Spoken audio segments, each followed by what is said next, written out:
Straight to the headlines, though. Ezra Mam tested roadside, had a road crash incident into an Uber head-on collision. 3 passengers, luckily no serious injuries, but they were checked in at the hospital. His secondary test results have come back positive as well. So Broncos administration have come out saying they are going to consider this thoroughly and wait till the integrity units finish doing their work. I'll come straight to you, Usai. What's going on, mate? Solid, man. The Bronx did not need this. Did not need this fleck. This is like the end of the season, but it's also the start of the skullduggery season. They like anything that you can't get away with nothing now, bro. You can't sweep Exactly. anything People under need the a reason carpet. to report something now. Yeah, but I mean, I'm not dogging on Ez, and you know, he's the one that was kind of ulawale there.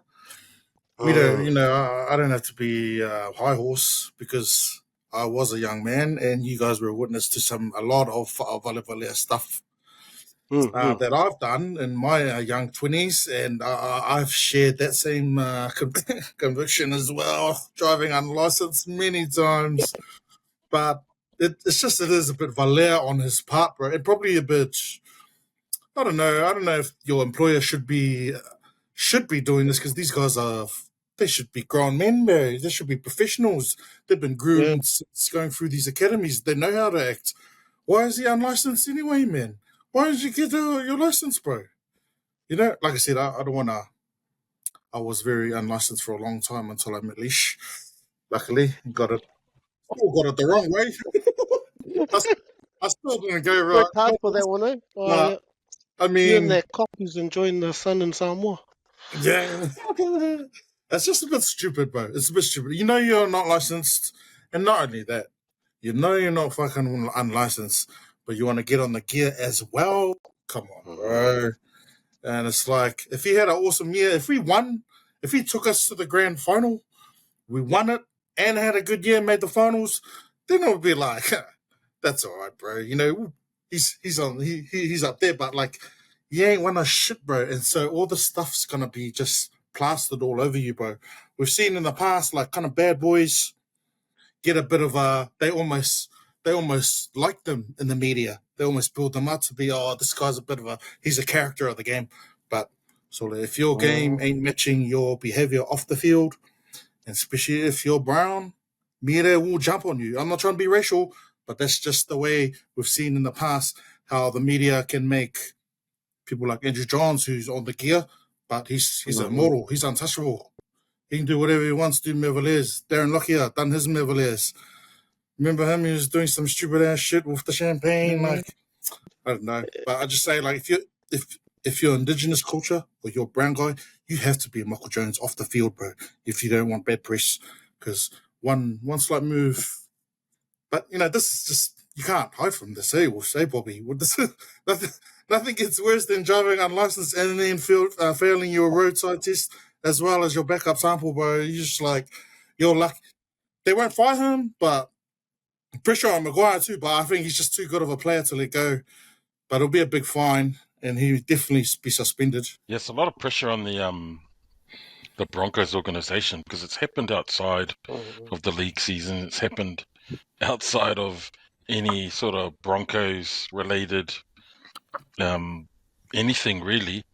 But because he's a Broncos player, and this is the second incident in less than a month. You know, it was only this time last month where him and Walsh were in their incident in Bali. Oh, yeah. I mean, I was like, come on. Like, I'll be honest. Yes, these guys are young men, but at 21 years old, this guy's younger than my son. So I'm thinking, this guy's still a kid, man. And there's a lot of them that are running around in the game right now that have this mindset of they're professional players, yes, but they ain't role models. Like they don't behave like role models. You know, back in the days, it might have been a little bit different when there wasn't such things like social media, and then you had teams like the All Blacks taking really drastic measures to rein in that whole craziness that was happening around the ABs back in the days of, people standing up, pissing in bars and getting caught drunk driving, and that whole sort of thing didn't match what the All Blacks were trying to do at the time, and so they introduced that no dickheads policy, where a whole core group of those senior players got in and they just removed any of that junk that happened, and then they brought in that you're an All Black on the field and you're an All Black 24/7 off the field. Whatever you do when you head out, have dinners and stuff, you're All Black all the time. Unfortunately for young players like Ezra Mam and a whole lot of them that do come into money, you see it heaps in like American sports when young players make all this money, and it's even way more money than NRL. But you see it in like NBA players, NFL players, I don't know, probably in all those other major sporting organizations over in the States. They make lots of money, they're young, they come in, they spend it up large, they party up large, and like Simon said, they haven't won no championships or won nothing, but they get paid these millions of dollars overseas, and then they just come and spend and just be stupid. Yes, he's young. It was a very stupid thing to do. I'd probably think that if you're Ezra's family right now, you'd be like, damn, we thought you had it all together. Like, there's probably lots of factors now. He's a young brown brother. He's got family members that are probably super disappointed at him. That lots of people will be piling onto this and have an opinion. This is real similar to all of that shit at the start of the year with Latrell going off the rails and people being really sort of coming all over him and how he wasn't really playing very well, and then he got involved in some off the field stuff. And it's just it's a shitty ass look for the game. But even sadder than that, it's an unfortunate. Well, it's a shitty look for the game, shitty look for Broncos and Broncos fans. But unfortunately, even worse is that it's really bad for Ezra because young dude. They're talking about the worst case scenarios. You could get his contract ripped up, and as part of his punishment. And then other people are like, well, he'll just get picked up by another squad if the Broncos do something drastic like that. And then it's just going to hurt the Broncos if Ezra gets picked up by another team only to come back and terrorize the Broncos next year if that's an outcome. And no Broncos fan wants that to happen. They want him to stay there and play and be awesome rugby league players, but at what cost, to the Broncos organization, to young fans who look up to the game, and then they see their star players like the Latrells of the world, the Ezra Mams, the Reece Walshes, and it's like, fuck, it's like we went through this whole phase of the Balangi brothers fucking up, and now we've got this phase in NRL where all the Brown brothers who are just putting their hand up doing their Fame Valère shit. It's like, fuck, where are all the dumb Greg Birds of the world and all of those guys that used to get caught up in this shit, and people used to stay squeaky clean. And Side talks about how, yeah, man, you got to be Michael Jones off the field. You got to make sure that your shit is Teflon, man, and nothing can stick to you. Unfortunately for Ezra, this was even worse than getting caught with drugs and that. Like, dude could have killed people. It's really bad. Like, he could have killed himself. Like, it's quite serious. So, yeah, it's a shit way to sort of end the year for him, because now it's like, well, fuck, what are you gonna do now, man? And there's a lot of pressure on the Broncos to hand down an appropriate response to this, because the NRL integrity is like, so if this is not bad enough, and if we don't think it's appropriate given the seriousness of what he's been charged with and what happened, then they're going to step in and impose more sanctions, more fines. So, yeah, it just looks ugly for the game. Yeah, you raise a good point though. Like, I question, like, part of the role of the integrity unit is education. Like, that's part of the arm of what they're meant to be doing.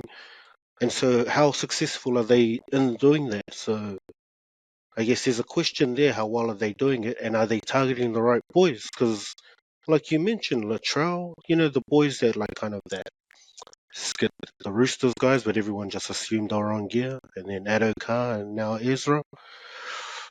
So it's like, well, it's obviously not landing. So whoever you're targeting, it's working for those guys, but it should be working for all these players. They should all understand, like, yeah, like is the education not hitting? Because the stats for the last 10 years, it gets worse. I just pulled up the stats, and the numbers get bigger and bigger, and so I don't know if they're doing a better job at cracking down. But obviously, the problem I see with this case is it's just accumulated. Like for this year, they're just going to go, oh, look, let's throw the book at Ezra to prove a point to all these other players. Because, yeah, like you can educate as far as you want, but until these, like after Latrell, everyone just kind of like, oh, look, he's off season, like he's just on holiday. Then Ado Carr was like, oh, he's look, just leave him alone. And now it's Ez like, oh, look, just leave these kids, they if it was some other kid, no one would know, no one would care about it. But it's not some other kid. It's these NRL players, and unfortunately for Ezra, I feel like it goes two ways. Either they continue being soft and they leave it to the Broncos to try and figure out how they can keep him and make it look bad. But I mean, Latrell's still trying to fight and do some bullshit so he can play in the first game next season. So I think that's part of it. It's just like almost above the law. But I don't know, Si, how hard do you think it needs to come down? 'Cause like Bob said, you don't want to be losing Ezra next season. Yeah, I don't know if yeah, the Broncos definitely have to step up and give their because I saw a little bit of a bullshit press. I think it's a bit of from his agent trying to dress it up. Oh, we're going to rehab. He's he's owned up, blah blah blah. But you know what? Let's be real, man. In the cross section of society, you always get people on the gear. That number goes up on high people who earn in that Perform bracket, bro. kind of. And now you're Oh, talking okay, yeah. about these kids. I'm saying it's kids, man. You're in your 20s, you're still in your kids. Yeah, you got that kind All of of a money, yeah. sudden, So I Bob, guess you're in yeah, that all of a sudden, circle. Yeah. Bob, just you come into this money, and it's almost when you're not playing. And I've heard this from ex-players, current players. When you're not playing, you also need that high. It's the same high. It's the same kind of stimulation. They're not getting it on the field, so Mm-hmm. the scientists That's the provide another adrenaline type just. of high that can mirror that feeling. So, I mean, we're not going to stop that. Everyone knows, bro, it's pretty rampant in professional sports. But just doing these mevaliers, like getting in your car valley, that's how Adokar got done. That's how Ezra got done.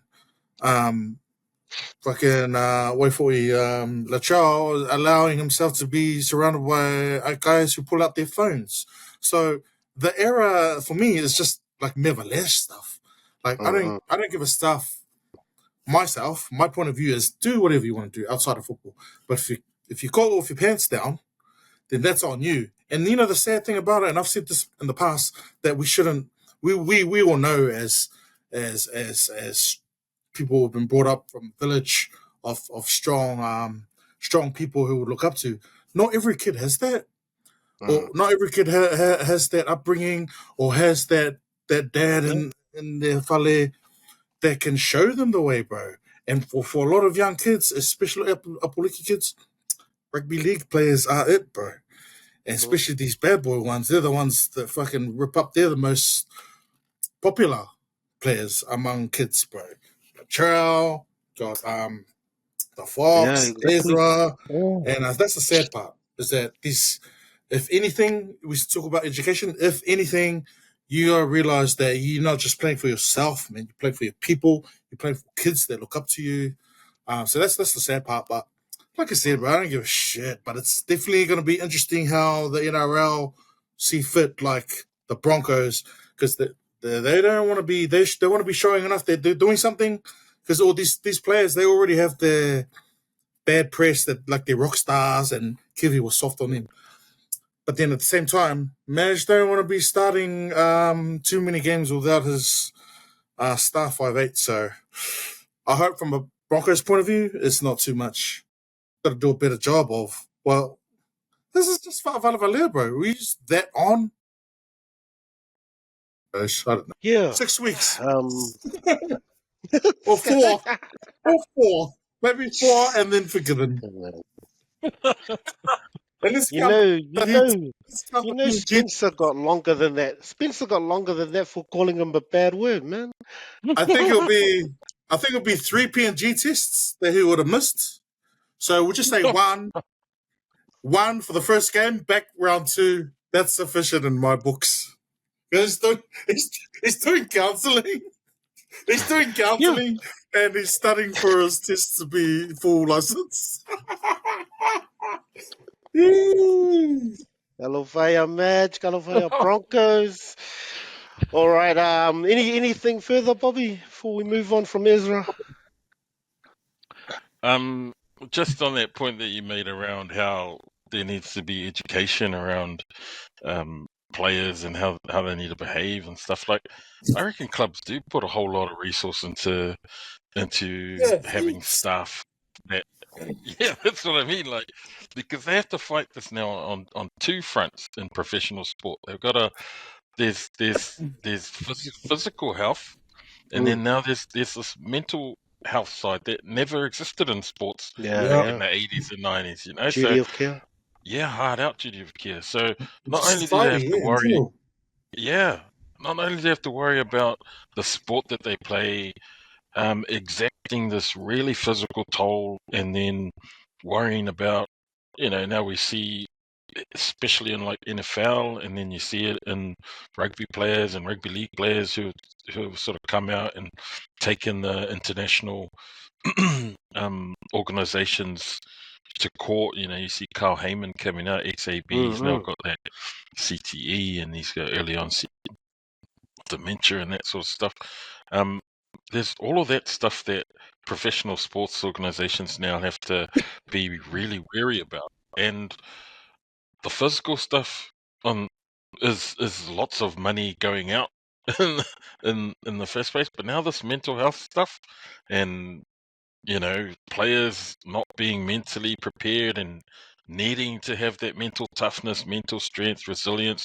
They've got these mental strength coaches there in place in a lot of professional sports organizations. So, it's not like they don't have these people there.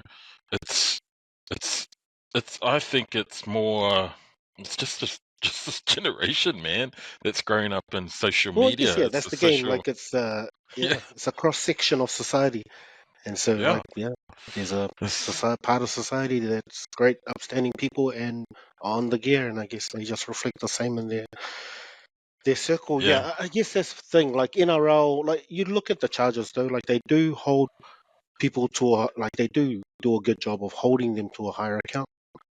I mean, how many kids would get caught with this over the weekend and not tell their pulu and carry on back to their job on Monday? Yes, Ain't exactly. nobody gonna know, man. I walk to work, ain't my boss gonna know because I gotta go to work. I think Mr. Mam Senior needs to have a few quiet words with Ezra in a small room somewhere and teach him old school lesson. All right, we'll leave it there for Ezra. I guess his charges will eventually come out. Addo Carr's kind of went quiet, but I saw he got was it 6 weeks? I think I already got 6 weeks in the end for his suspension. And he's also been given permission to look elsewhere, so I'd be surprised if we see him back in Doggies colours, bro. It was Makanga way to end the season, remember? Yeah, disappointing, especially on that was such a high. Yeah, that he stood himself down.